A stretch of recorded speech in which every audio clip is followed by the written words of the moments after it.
In a world where YouTube says splitting a jet ski hull is easy, one guy actually believed it. Just pop some rivets, disconnect steering and fuel tank, and bam, it falls apart. Right? Wrong. So very, very, very wrong. And if you've ever tried to tear apart something that clearly doesn't want to die, you're going to feel this one in your soul. Welcome to my chaos. All right, step one of this genius plan. Pull the rubber out of the bumper trim. Why start here? No clue. Logic left the building and I followed it. Next, let's grind some rivet heads off with the angle grinder. Like a madman who doesn't care because none of this is getting reused anyway.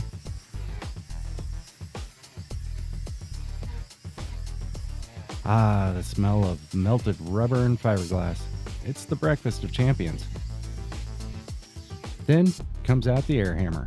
Pop those rivets like bubble wrap at an accountant's office Christmas party.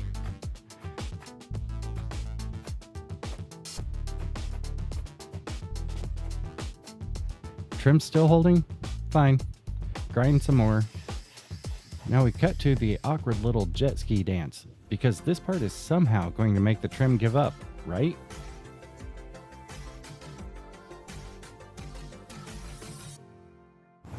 Air hammer some more. I'm convinced this trim and rivet combo is the reason my life feels heavy. Gotta get them all.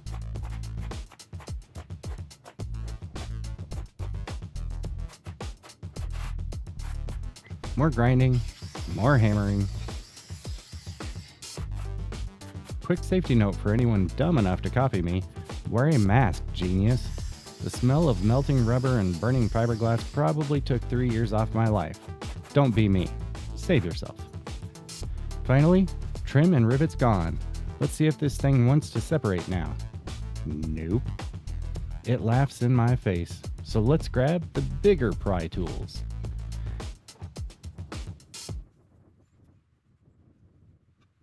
And nothing.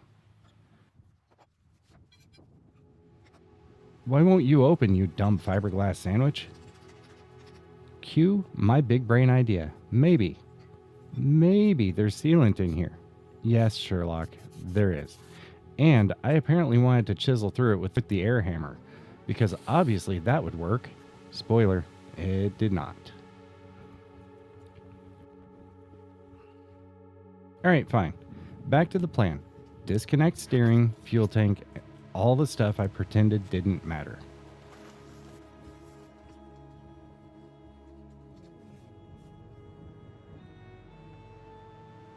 Okay, handlebar time. Remove some unnecessary bits.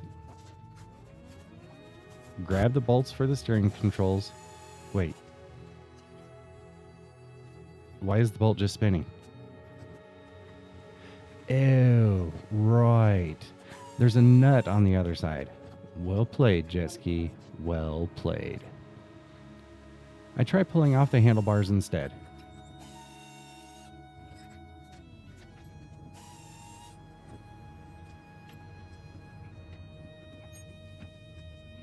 Which got me nowhere.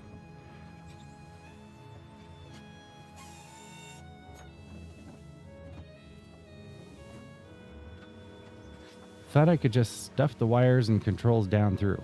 I was wrong again.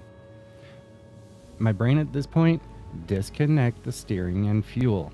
Also my brain, hey, let's just pull random things off instead.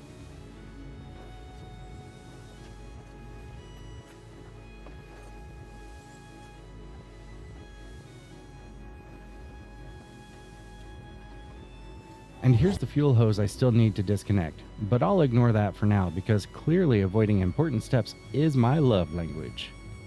Let's pause to appreciate a solid mid-tier mud dauber collection. Not the biggest I've seen, but definitely ambitious, like they watched one episode of DIY Home Makeover and gave up halfway through.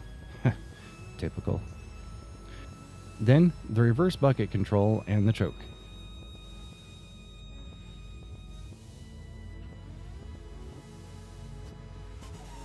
Tore those apart without mercy.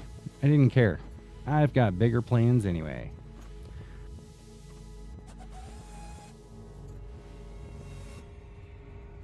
I was unbolting everything like I was unwrapping Christmas presents in July.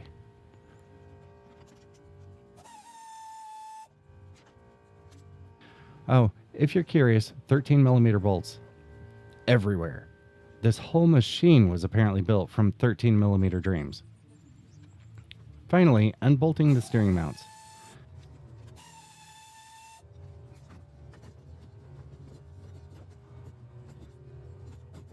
Still nothing. Wires and controls were too fat to fit through. Screw it. Snap the fiberglass. Little bit of fiberglass breakage and we're free. Long overdue.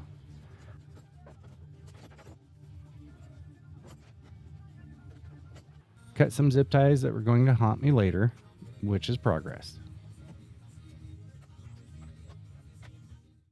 Okay, next day. It's a new mood. I'm done messing around. Time to cut this fiberglass seam open like an angry can of Spam. It's a windy day, but I've got the full safety gear, gloves, respirator, and life regrets.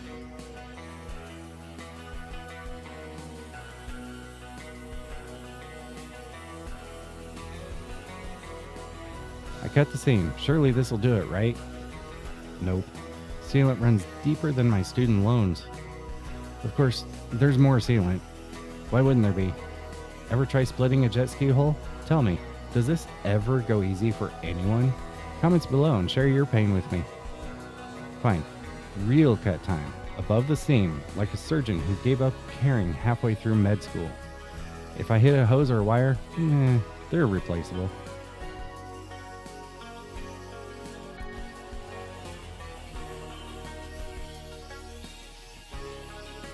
Cut all the way around the top like a human can opener.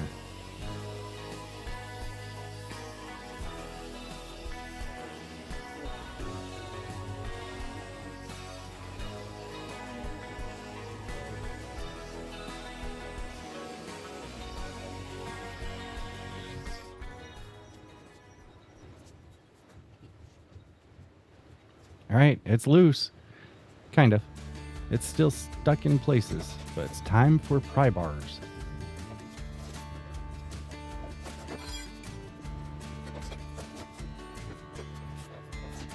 Some careful prying, cracking, tearing. I feel alive.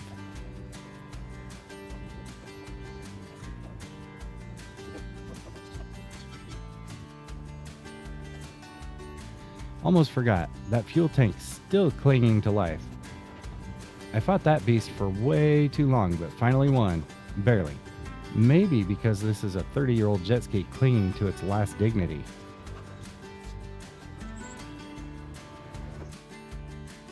Hey, if you've made it this far, you clearly like watching me suffer. Hit that subscribe button because there's more chaos coming in this build series.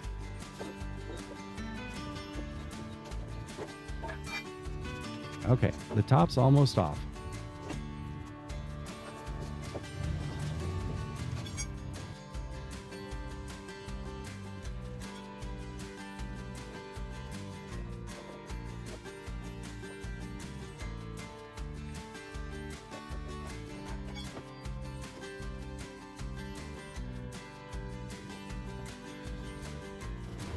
Why is this so heavy?